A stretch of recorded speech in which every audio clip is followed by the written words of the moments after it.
This is Charlene O'Banion, a prison officer being accused of sleeping with an inmate. You felt me, I was like soaking through my clothes. After hearing rumors sleeping with an inmate. You felt me, I was like soaking through my clothes. After hearing rumors from other officers that had seen her and Jason Parker together, an investigation was opened up. Charlene thinks she flew under the radar and got away, but what she doesn't know is that the detectives have all the evidence they need, and they're about to expose and embarrass her in the most brutal way possible. You got a live ass head game. Oh my God. Right from the start, Charlene plays innocent and pretends she doesn't know anything about the allegations. We're notified of a possible improper relationship between you and Jacob Parker. So we're here for that, and I just kind of want to talk to you about it and get your side of that story. I don't know anything about it. Okay. Have you talked to him on any jail phone calls or anything like that? No. None at all? Charlene is sure like that this will work. When you know they're lying, and they lied to your face, that's crazy. But the detectives have much more evidence than they're letting on. And where would you think that this allegation would come from if there's nothing to it? Well, I had a feeling this was coming. So there was an inmate named Coker, Justin Coker. Okay. He got out of here for, I don't know what period of time. And he tried to contact me on Facebook. He sent me a message and I blocked him on Facebook. And I guess one time Parker was going back to Pequot to use the bathroom and he was talking like at the window with me. Mm-hmm. And I guess Coker like didn't like that, which I had no contact with him or anything. And Parker had told me that he had gone up to him and was like, don't talk to her or something crazy like that. So I'm just not trying to be rude here. I'm just, why would you expect this conversation to come up from that? Like now, if that happened a few months ago. Charlene claims that the only time she's had contact with Jason was a single Like, I don't time condone outside. lying. I don't condone lying, but it's like, if you're gonna lie, get a good lie. I'm just saying. The jail bathroom, and it was a jealous inmate that started the rumor. But the detective is about to share some evidence that instantly proves that Charlene is hiding something. I don't know exactly how it started, like who it started from, but I was told that it was brought to somebody's attention, and then we looked at jail calls, and there's jail calls between you and Parker, and all that stuff's recorded. So I don't think you're being completely truthful. Well, I kind of know that you're not, and I'm not trying to be rude when I say that. Is this punishable by prison I'm trying to time? lay it out on the table for you. So See what you're can you gonna kind find of out. tell me what's going on here?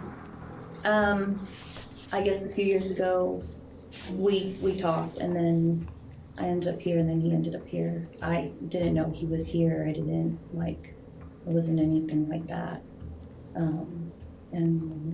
Apparently, Charlene and Jason knew each other before prison and messed around before they both ended up here. This led to them joking around with each other here, but nothing else. Or at least, that's what she claims.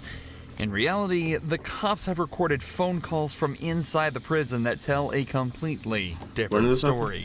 So what about some of these phone conversations? No, not here or the phone. No, I just mean conversations you are having on the phone. No. Since he's been in here.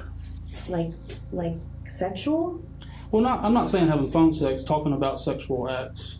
From what I'm listening to on the calls, I take it as that you've given him oral sex at some point, is what I gather from these calls. No, that was in the world, but we never dated. We just. Okay. What kind of conversations have you had with him since you started working here and he's been in the jail? Talking about what would happen after he got out.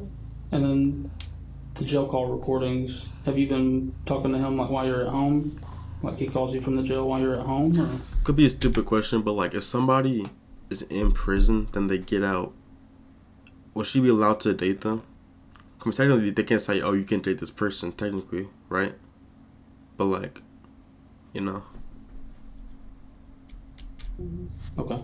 Just 15 minutes into this interrogation, Charlene's original story is seeming less and less like the truth. She's been caught in multiple lies, admitted to having sexual relations with Jason in the past, and calling him regularly from her own home.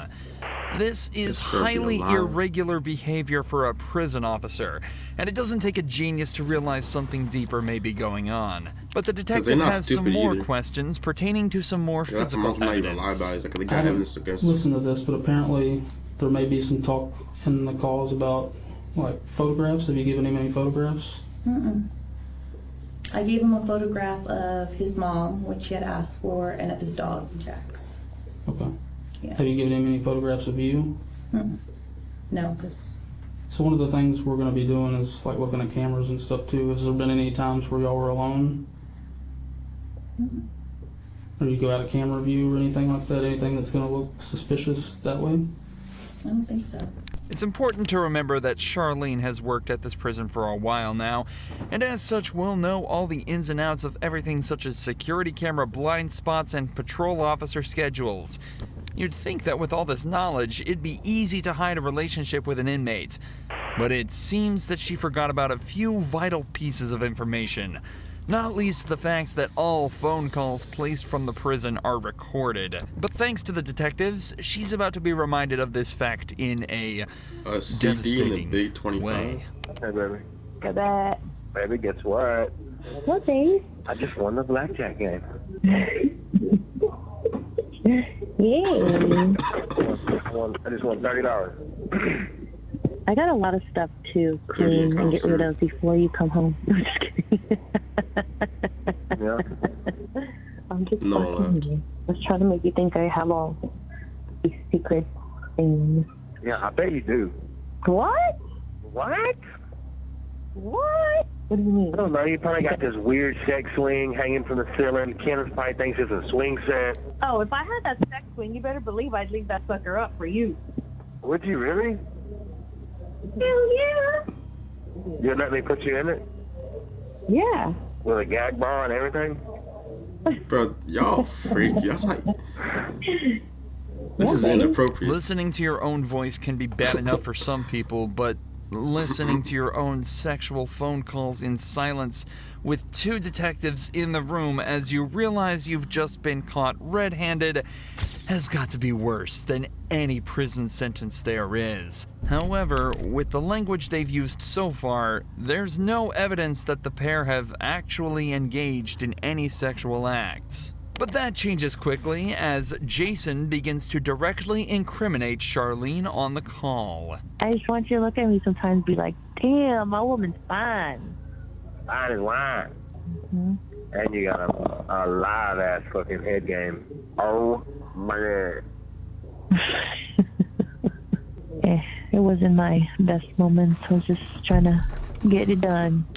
Are you in bed? Don't even get me thinking about that because it makes me so horny. Like just going back Ugh. Yeah. that. It gets you horny? Oh yeah.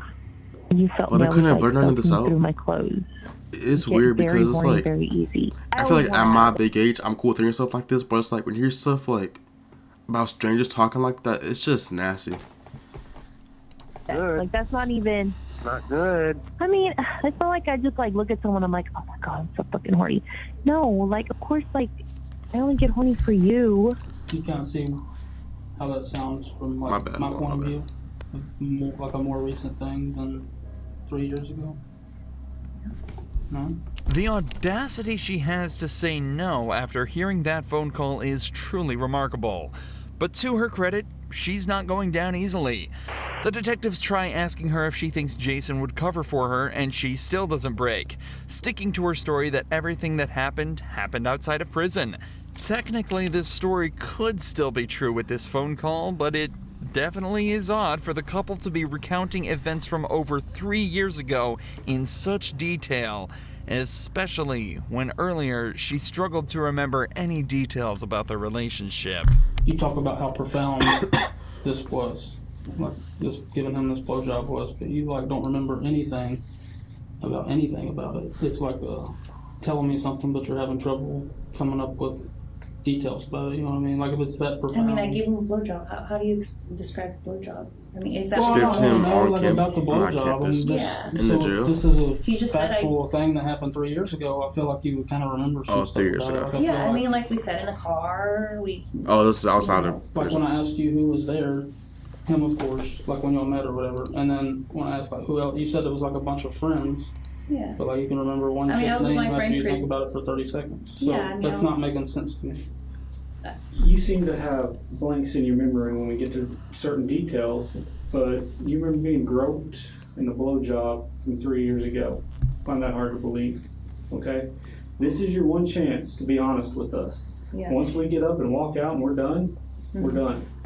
Have y'all had any inappropriate contact, whether it's groping, blowjobs, vaginal, anal sex, anything, hand jobs? Yes, I am being vulgar to get a point across. Yeah, no, it's not. None of that. Just as the detectives say, things really aren't adding up. Yet she's still sticking Do they to her have video story. evidence against Or her? at least she was, before a switch flipped and she said this. And what is it? I might have given him a blowjob in the back part of the You might That part have of decoy? Okay. How long ago was that? last week. I don't know, a few months ago. The secret's out, and Charlene has confessed. But this matter is more complex than it may seem.